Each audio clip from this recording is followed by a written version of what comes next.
দীর্ঘদিন ধরে ইরানের সঙ্গে সংঘাত চলাকালে যুক্তরাষ্ট্র তাদের terminal high altitude area defence THAAD ক্ষেপণাস্ত্র প্রতিরক্ষা ব্যবস্থার প্রায় ৮০% ইন্টারসেপ্টর ব্যবহার করে ফেলেছে, এমনটাই বলছে মার্কিন সংবাদ মাধ্যম সিএনএন।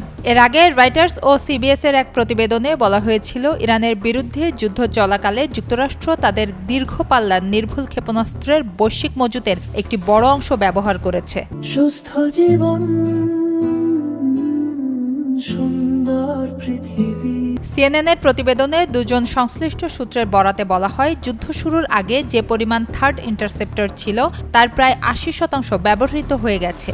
একই সময়ে প্যাট্রিয়ট ক্ষেপণাস্ত্র প্রতিরক্ষা ব্যবস্থার প্রায় অর্ধেক ইন্টারসেপ্টরও খরচ হয়েছে।